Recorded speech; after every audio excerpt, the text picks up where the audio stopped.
What's up, guys? Welcome back to the channel. 50 Cent is clearly refusing to let Jay-Z have the upper hand in anything these days. These two men have been competing with each other for over 2 decades. Whether we're talking about music, wealth, reputation, cultural influence, or the never-ending debate over who had the better career, the 50 Cent versus Jay-Z conversation is always going to come back around. Now, even though 50 Cent continues to go directly at Jay-Z on social media to this day, Jay-Z has refused to respond. So, usually, when you keep attacking somebody who refuses to acknowledge you, eventually you start looking less like a rival and more like a completely obsessed stalker.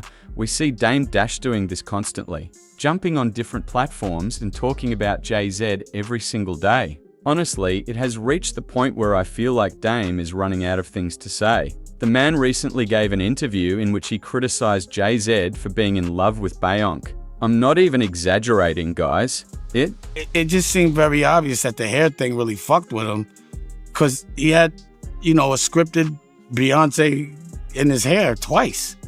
First of all, my girl doesn't ever cut my hair. You got to get a shape up. I'm not getting no haircut in the bleachers with no mirrors. Like, who does that? So why is it that you keep flexing this girl? Like, we know that's your girl. God damn. We know she's your girl. That's been what it's been the whole time. It's okay, you with Beyonce. I bet. She cut your hair, she touches you and all that. It doesn't look real. Pause. It just looks cringe because it's so unnatural. It would have been better in a barbershop, but we don't even go to the barbershop. We always have a barber come to us. You know what I mean? Like, my girl doesn't do my hair. I don't let her do my shape up or no shit like that. There's no razors. There's no mirror. It just was very unrealistic. It's very contrived. It's just, I wouldn't have done that. Like, it just, Rockefeller, I'm not saying that people aren't supposed to evolve, but when you watch, like, Batman now... So after Jay-Z made history by performing 3 consecutive nights at Yankee Stadium, the conversation immediately started heating up again. Music fans began debating which other rappers could genuinely sell out a stadium, not an arena, but an actual stadium. An arena usually holds somewhere around 10,000 to 20,000 people. A stadium can hold 50,000 or more. That is more than double the crowd, so the difference is massive. Now, what Jay-Z accomplished becomes even more impressive when you remember that he dedicated each night to a different album. The first night focused on Reasonable Doubt for its 30th anniversary. The second night celebrated The Blueprint for its 25th anniversary, and then he added an entire third night called Extra Innings, with every single show selling out. Now shout out J Hood on Instagram. Make sure you follow his page. He started this entire conversation by asking, "Yo, do you guys honestly think 50 Cent could sell out 3 straight nights the same way Jay-Z just did?"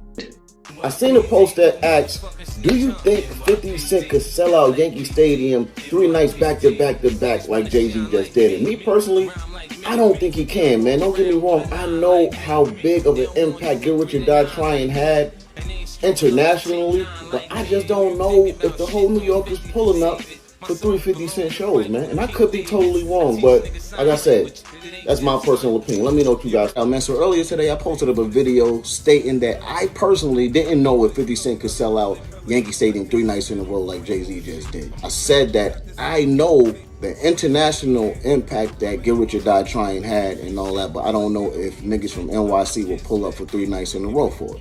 Now, obviously that video is circulating around IG right now, and out of nowhere, the homie 50 Cent himself chimes in comments on my video and says that his last world tour was 103 shows and it was the top 3 grossing tour ever. Now that's amazing, that's fucking incredible, but I never asked or questioned if he could sell out stadiums overseas. I'm talking about NYC. The concrete jungle, man, the city that never sleeps. Will they come out for you 3 nights in a row like they did for Hov, man? That's all I want to know, big dog. 50 Cent responded, "Lol. My last world tour had 103 shows and was the 3rd highest grossing run in hip-hop. Google me. I'm 50 Cent. So let's break this down properly. Could 50 Cent perform 3 consecutive nights at a New York stadium? My short answer is yes. But hold up, there is definitely some context that needs to be added here. A show of that size would need to be promoted and marketed at least a year in advance. 50 Cent cannot simply copy what Jay-Z did and announce 3 stadium shows just 4 months before the dates.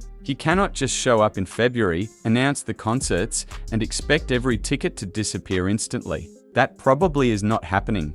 However, if 50 gets a proper runway of 9 months to a year, then yes, I absolutely believe he could sell out multiple consecutive stadium nights. You have to remember that 50 Cent's fan base is not limited to New York. 50 has fans all across the West Coast. 50 has fans throughout the South. And 50 Cent also has an enormous international audience. And trust me, those fans still love the classic version of 50 Cent. A huge portion of his overseas audience is connected to the nostalgia of those iconic records.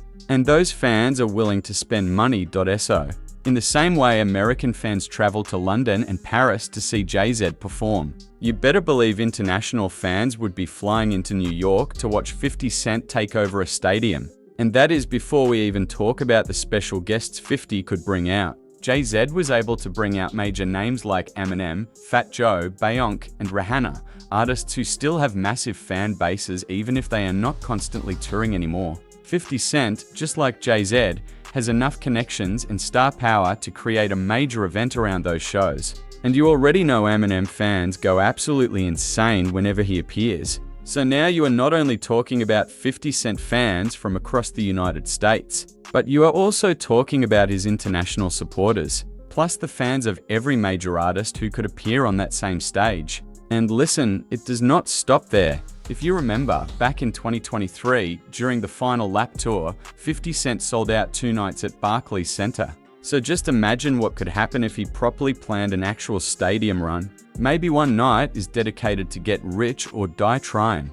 Another night could focus on the massacre. Then maybe a third night could celebrate the G-Unit mixtape era. 50 Cent and G-Unit fans would absolutely pull up and show out for that. So, in my opinion, if the ticket prices are reasonable and the shows are marketed far enough in advance, 50 Cent could absolutely sell out 3 consecutive stadium nights, just like Jay-Z did. A lot of people assumed that because Jay-Z and Roc Nation were getting dragged online across Twitter and Instagram, that same criticism would somehow translate into empty seats in real life. But here is the reality: the internet is not real life. 50 Cent has genuine, hardcore fans who are willing to spend serious money and travel across the country or even across the world just to see him perform. So please, do not bring today's 50 Cent social media antics into the comments when discussing his music career. When it comes to the music and the music alone, people still show up for 50 Cent. Thanks for watching, and make sure you subscribe to the channel.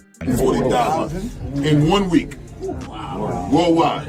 840,000 tickets sold in 1 week. 840,000 tickets in 1 week. No, hold up. Hold up. Stop. Niggas sold 675,000 tickets before the first show in 4 days. That's because I've been out of the country. He was hitting me 3 days in a row. Like, he hit me the first day. No, hold on. He hit me the first day.